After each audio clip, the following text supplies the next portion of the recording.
నమో వెంకటేశాయ. నీ పాదాబ్జము బ్రహ్మ పూజ్యము కదా. బ్రహ్మాది దేవతలందరూ ఎవరి దివ్య చరణారవిందముల చెంత శిరస్సు ఉంచి నమస్కరించి ఆనంద పారవశ్యంతో భక్తితో గోవింద అని పిలుస్తారో అలాంటి మహానుభావుడు శంఖచక్రధారి అయి ఉభయ దేవేరులతో కలిసి ఆనందంగా నిర్వహించుకునే నిత్య వసంతోత్సవంలో సుగంధ పరిమళ భరితమైన దీపకైంకర్యాన్ని, అదేవిధంగా దీపం సర్వతమోపహం అనే దీపకైంకర్యాన్ని, ఆనంద కర్పూర నీరాజన కైంకర్యాన్ని కూడా మనం వీక్షిస్తూ ఉన్నాం. తదుపరి తిరుమంజనం ప్రారంభమవుతుంది. ఒకవైపున వేదం వినే భాగ్యం, మరొక వైపున తిరుమంజనం చూచే భాగ్యం వినే భాగ్యం కల్పించాడు భాగ్యప్రదాత అయిన భగవంతుడు. విందాం వేదాన్ని, అందాం గోవింద అని. గోవిందా గోవిందా. సహస్రాక్ష సహస్రపాత్ సభూమిం విశ్వతో భృత్వా అత్యతిష్ఠద్దశాంగులం పురుష ఏవేదగుం సర్వం ఉతామృతత్వ ఏతావానస్య మహిమా అతో జాయాగశ్చ పూరుషః పాదోస్య విశ్వాభూతాని త్రిపాదస్యామృతం దివి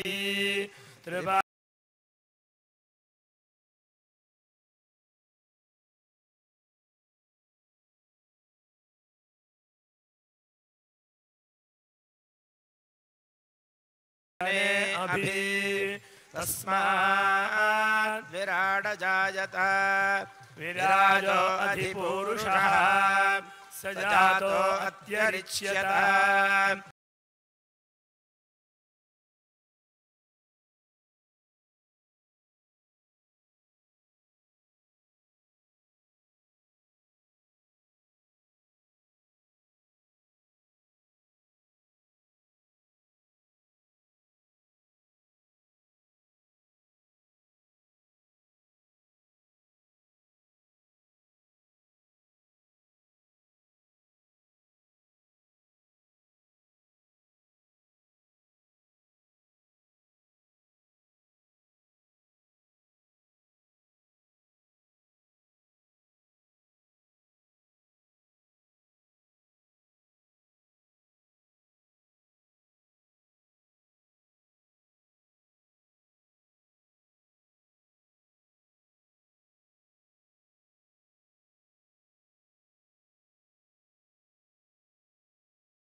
अभ्याः सन्ति देवाः अभ्यः संरूपमेति तत्पुरुषस्य विश्वमाजानमग्रे वेदाहमेदं पुरुषं महान्तम् आदित्यवर्णं तमसः परस्तात् तमेवो विद्वानमृत इह भवति नान्यः पन्था विद्यते जनाय प्रजापतिश्चरति गर्भे अन्तः अजायमानो बहुधा विजायते तस्य धीराः परिजानन्ति योनिं मरीचीनां पदमिच्छन्ति वेधसः यो देवेभ्यः तपति यो देवानां पुरोहितः पूर्वो यो देवेभ्यो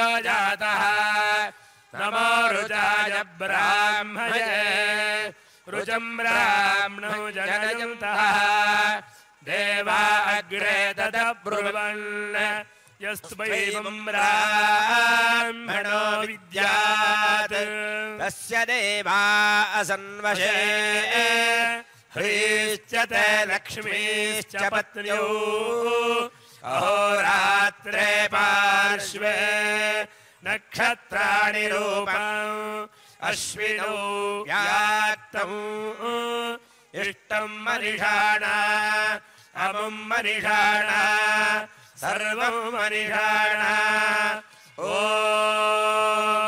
सहस्रशीर्षं देवं विश्वाक्षं विश्वशम्भुवम् विश्वन्नारायणं देवमक्षरं परमं प्रभुं विश्वतः परमं नित्यं विश्वन्नारायणगुं हरिं विश्वमेवेदं पुरुषस्तद्विश्वमुपजीवति पतिं विश्वस्याग्वेश्वरगुं शिवमच्युतं नारायणं महाज्ञेयं विश्वात्मानं परायणं नारायण परं ब्रह्म तत्त्वन्नारायणः परः नारायण परो ज्योतिरात्मा नारायणः परः श्रूयतेऽपि वा अन्तर्बहिश्च तत्सर्वं व्याप्य नारायणस्थितः अनन्तमव्ययं कविगुं समुद्रेन्दं विश्वशम्भुवं पद्मकोशप्रतीकाशगुं हृदयं च यथोमुखम् నారాయణ నీ నామమే గతీక కోరికలు మాకు కొనసాగుటకు నారాయణతే నమో నమో భవనారద సన్నుత నమో నమో అని నారాయణ నామస్మరణలో ఉండే మాధుర్యాన్ని వేద పండితులు శ్రవణానందభరితంగా వినిపించారు. నారాయణ పరం జ్యోతిరాత్మా నారాయణ పరహ నారాయణ పరం బ్రహ్మ తద్వన్నారాయణ పరహ ఈ విధంగా నారాయణ పదాన్నే వినియోగించారు. నారాయణ నామాన్ని పారాయణ చేసి ఆ భగవంతుడి యొక్క అనుగ్రహాన్ని పొందినటువంటి వారు ప్రహ్లాద, నారద, పరాశర, పుండరీక, వ్యాస, అంబరీష ఇత్యాదులు ఎందరో ఉన్నారు, పరమ భాగవతోత్తములు. అదేవిధంగా ఆ నారాయణుడికి ఇష్టమైనటువంటిది తులసి. నారాయణమూర్తికి అత్యంత ఇష్టమైనటువంటిది తులసి కాబట్టి ఆ తులసిని మాలలుగా కూర్చి తులసి మాలలతో అలంకరించారు. తులసిలో ఉన్న గొప్పతనం ఏమంటే సమస్త నదులు, సకల దేవతలు అన్నీ కూడా తులసిలో నిండారి మెండారి ఉంటాయి. అందుచేత నారాయణుడికి తులసి ఇష్టము. తులసితో నారాయణుడిని పూజించే ఆయన ఆనందపడతాడు. అలాంటి ఆనందాన్ని కలిగించేటట్లుగా ఆనంద కర్పూర నీరాజనాన్ని సమర్పిస్తున్నారు. స్వామికి పల్లాండు పాడిన పెరియాళ్ళవారులు వినుతించారు కాబట్టి పెరియాళ్ళవారు వినుత గోవింద గోవింద, తులసి వనమాల గోవింద గోవింద, తిరుమల వాస గోవింద గోవింద అని గోవిందనామంతో వేడుకుంటూ సహస్రధార కైంకర్యాన్ని వీక్షిద్దాం. సహస్రనామాంకితులైన స్వామివారికి వేద పండితుల వేదవాచ్య కైంకర్యముల మధ్య సహస్రధార కైంకర్యం నిర్వర్తిస్తారు. వీక్షిద్దాం, ఆనందిద్దాం. సహస్రశీర్షా పురుషః సహస్రాక్షః సహస్రపాద్ సభూమిం విశ్వతో వృత్వా